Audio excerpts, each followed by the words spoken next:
कराची एक सालाना मजलिस अज़ाम मजीद colony sector 2 colony number 4 गुलशन इकबाल कराची में मुनक़िद हुई। इस मजलिस से इलामा अशरफ सजाद अहले बैत नवाज दक्कन ने खिताब किया। बाप ने किससे ली है? और यही मौलवी है जिनके खिलाफ बोलते हो, ये नमाज बताते हैं, नमाज सिखाते हैं। ये मौलवी ने कहां से नमाज ली? मर्जे से ली है ना। मर्जे ने कहां से नमाज ली है? मैं एक मिसाल दूं अपनी तरफ से, जो चीजें करते हैं ना, एक मिसाल आपके खिदमत में अर्ज करता चलूं। 86,000 अहादीस जो अभी अंदर बात हो रही थी, 86,000 86,000 आइम्मा ताहरीन की अहादीस है सिर्फ इसी बात में कि फातिहा जो नमाज में पढ़ते हैं वो कौन सी नमाज में हल्की आवाज में पढ़नी है और कौन सी नमाज में बुलंद पढ़नी है, किरात कैसे करनी है।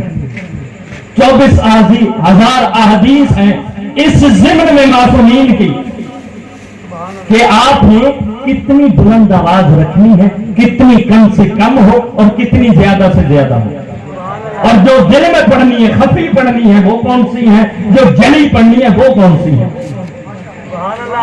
ये मुस्तहिद से नमाज लेना मजबूरी का नाम है, हमारे मजहब में वाजिब नहीं है। वाजिब है कि खुद उन अहादीस को पढ़ो और नमाज को सीखो।